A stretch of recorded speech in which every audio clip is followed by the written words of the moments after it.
Vitória da Conquista é uma cidade de cerca de 500 mil de habitantes no sul da Bahia, de um território que muita gente chama de Estado Baianeiro, onde acaba a Bahia e começa Minas e que se estende até Governador Valadares. Mas Vitória da Conquista tem uma história específica dentro da arte e da cultura do Brasil. É a terra de Glauber Rocha, a terra onde nasceu o mais premiado, polêmico e icônico dos diretores de cinema do nosso país. E é também a terra onde nasceu um sujeito que veio para Boston para cuidar da carreira dele na área de atuação e acabou se tornando um marco, uma referência, não só na área de teatro, mas também na área de vídeo, de cinema e de educação e arte. Robson Lemos, é muita responsabilidade representar a terra de Glauber Rocha? Muita responsabilidade. Mas o que é interessante é que Glauber Rocha, que criou essa história da câmera nervosa, né? Exatamente. Tem muito a ver comigo, porque eu sou uma pessoa criativamente nervosa. Então eu estou o tempo todo criando, seja na educação, seja na arte, do entretenimento. Então, assim, acho que tem essa conexão muito forte dessa necessidade ansiosa de criar o tempo inteiro. Isso vem de onde? Vem de mãe, de pai, ou vem do céu, ou vem do terreiro de Candomblé? De onde é que vem isso? Ou de tia Neiva? De onde é que vem isso? Eu não sei, porque, por exemplo, de referência, a minha família, eu tenho 7 irmãos, são 6 homens e uma mulher, e todos amam futebol. E eu não sou tão fã de futebol, eu curto, mas não para jogar e ser fã, essa coisa toda. E aos 13 anos, eu já me apaixonei por teatro, comecei a fazer cursos e não parei mais. Então, assim... Teve bullying quando... Muitos, né? E que depois virou até filme. Então, tipo assim, é bom você ter a coisa do desafio de ou ser aceito ou não ser aceito. Mas sempre levar isso para o lado positivo, é o que eu sempre faço. Eu acho que as nossas dores, os nossos prazeres, tem que sempre virar poesia. Olha que lindo. Não é verdade? Eu acredito nisso. Tomara que todo mundo que esteja assistindo a gente tire dessa frase, dessa conclusão, um estímulo para poder colocar um pouco mais de poesia na sua vida, que na verdade é o que falta. É o que falta, exatamente. Acho que tem muita gente reclamando o tempo todo e criando menos. E não é no sentido da arte, criar no sentido geral, né? Então, assim, falta mais ação, falta mais positividade de falar esperança, o que é mais importante. Se tá difícil, vamos tentar, vamos criar e vamos fazer, realizar. Você encontrou um território muito fértil aqui nos Estados Unidos ao lidar com uma comunidade brasileira que tem carência que não acaba mais, né? Sim, muita.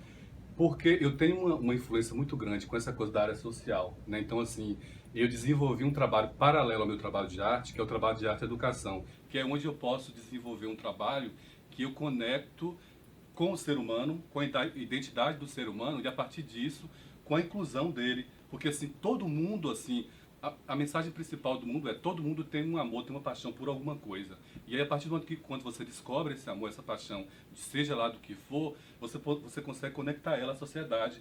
Eu vejo, por exemplo, quando eu comecei a trabalhar em Salvador, em vários projetos sociais, tinha criança, por exemplo, que era viciada em crack, por exemplo, mas ela gostava de percussão, por exemplo, e através desse instrumento a gente mostrava um mundo maravilhoso e ela se conectava. Isso acontece aqui também. E abandonava o vício? Abandonava o vício, exatamente. E acontece isso aqui, por exemplo, a coisa a desconstrução da identidade, para você chegar num país diferente e não falar a língua, a comida, essa coisa toda, mas ter sempre um sonho da pessoa ali naquele momento e que tá fluente, entendeu? E aí, a partir disso, você pega esse sonho, começa a trabalhar ali em cima e, de repente, a pessoa se inclui, seja num plano de saúde, seja num trabalho artístico, num trabalho de educação, numa aula de inglês, porque tem que aprender. Então, eu adoro poder ser instrumento para poder resgatar isso. Isso é muito gratificante.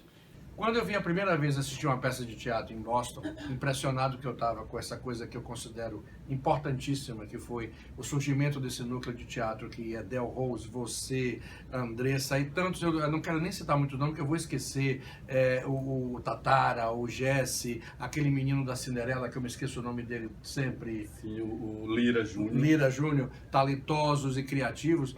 Mas o que mais me chamou a atenção, primeiro foi entrar num teatro em Boston, e ver teatro brasileiro, o teatro superlotado. Eu, sinceramente, digo a vocês, eu já passei por muita coisa na minha vida e eu conheço comunidade brasileira em muitos lugares do mundo. Foi uma das maiores emoções e surpresas que eu tive, porque eu acho o teatro uma forma de arte essencial, elemental, né, básica. E eu reclamava de que não havia nada de teatro brasileiro nos Estados Unidos.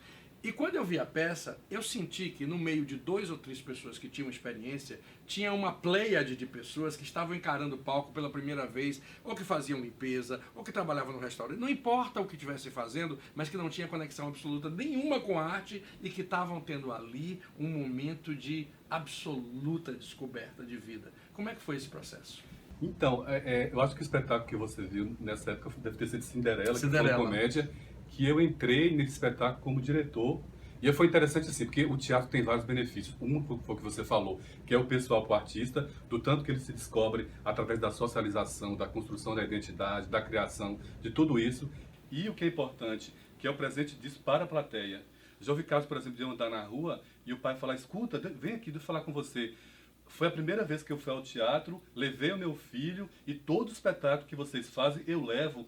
E isso virou um cotidiano, uma rotina da nossa família. Nunca tinha experienciado isso no Brasil, né? Então, assim, isso é fantástico. Isso não é? foi a coisa que... Porque quando você faz um teatro, quando você traz um ator do Brasil famoso, um ator de novela que faz teatro, tudo bem, é bacana, é importante também, não tenho a menor dúvida disso. Mas você não está criando plateia, não está educando ninguém, você está apenas oferecendo entretenimento para quem já tem o hábito, ou pelo menos já conhece o teatro. Mas quando você vê uma plateia onde 80% ou 90% das pessoas estavam indo pela primeira vez ao teatro, experimentando aquilo pela primeira vez, é uma emoção diferente. É uma emoção diferente, porque é ao vivo, porque fala a nossa língua, porque nos permite refletir, nos emocionar, nos socializar, nos encontrar enquanto grupo, enquanto comunidade.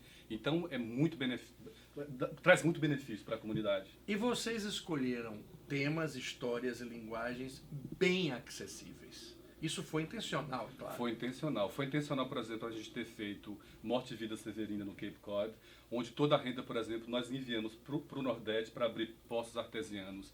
Foi assim com Paixão de Cristo, mexer com a coisa da religiosidade, da esperança, dessa coisa de o renascer do Jesus. Né? E em vários outros espetáculos, comédia que a gente faz, essa coisa de ter descoberto o leque do teatro infantil, porque tem muita criança aqui, por exemplo, que não fala português ou fala pouco. Então, ir no teatro e descobrir que existe um grupo de teatro que fala português, numa linguagem cênica e criativa e lúdica, que é o teatro infantil. Que ela pode se identificar, né? Que ela pode se identificar. Nós montamos um espetáculo da Clarice Lispector, através da direção de Edel Rose. E aí, assim, a gente percebeu que teatro infantil, por exemplo, é quase que uma obrigação nossa de montar anualmente, porque é muita criança. E muita criança que nos ama, que realmente admira nosso trabalho e que isso vai fazer parte da história deles. Robson, tá tudo muito bom, tá tudo muito bem, mas tem um longo caminho a se percorrer, porque existem dois desafios muito claros para vocês do Teatro de Boston. O primeiro deles é manter o que está sendo feito aqui. E o segundo dele é levar essa experiência para outros grandes centros de população brasileira, que inegavelmente são sul da Flórida, Orlando, Nova York, Geórgia, Califórnia, onde não há essa experiência, e eu posso garantir a você, seria um grande sucesso. Eu sei que o foco maior é aqui em Boston, mas assim, a gente está construindo isso para poder realmente começar a criar até grupos lá, formar pessoas. Workshops e levar teatro infantil, que a gente tem que cuidar de criança, porque nós somos a geração, não digo você que é muito jovem ainda, mas a minha geração que está aqui há muito tempo, eu já vejo da seguinte forma: deu um duro danado para minha filha que nasceu aqui falar, escrever em português e ter uma identidade brasileira muito clara, mas eu e a mãe dela fizemos um trabalho consciente, um trabalho persistente, que é muito difícil você encontrar em todos os lugares, em todas as famílias brasileiras, por várias razões. Eu não estou culpando ninguém disso, não. Mas o teatro infantil, que você muito bem citou, é um instrumento vital, porque vai levar o idioma português de uma forma divertida, de uma forma de envolvimento e fazer com que a criança aprenda, inclusive, sem nem estar percebendo o que está aprendendo. Sim, com certeza. E eu tive também uma experiência, por exemplo, bem interessante na Flórida, foi que paralelo ao Press Award, vocês fazem um evento... Que é o Focus Brasil. Que é o Focus, tem o workshop das crianças. Com as crianças. E eu tive o privilégio de ser convidado para ser o host, para ser o apresentador. E foi uma experiência fantástica. Primeiro pelo seguinte, que a produtora perguntou se eu falava inglês fluente. Eu falei sim. Mas eu falei, poxa, mas eu vou ter que apresentar e ir para a criança, porque segurar um auditório 1 hora...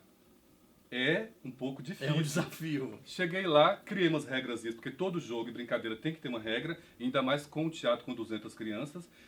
Eles respeitaram as regras, no meio do caminho eu estava falando inglês e português ao mesmo tempo, mas uma coisa fantástica, porque foi crianças da Flórida inteira trazendo música, teatro, dança. Eu fiquei muito honrado de ter feito, foi um desafio para mim, e eu espero, quem sabe, esse ano fazer de novo, mas foi assim... é de saber que na Flórida já existe esse trabalho acontecendo e que a gente precisa estar crescendo essa ponte para poder fazer um trabalho mais específico de teatro por lá. Pois é. Vocês viram que entusiasmo aqui não falta, né? Energia total lá em cima e a gente está junto nessa aposta. Vai fazer sim, já está confirmada a sua presença. Oh, maravilha. E a gente tem um prazer enorme de estar com o Robson Lemos aqui, conterrâneo, querido, mas acima de qualquer conterraneidade, um brasileiro que a gente tem o maior prazer de reconhecer o talento dele, a força dele, e a gente se orgulha de tê-lo entre nós aqui. Semana que vem a gente volta com outra entrevista de qualquer lugar aqui dos Estados Unidos.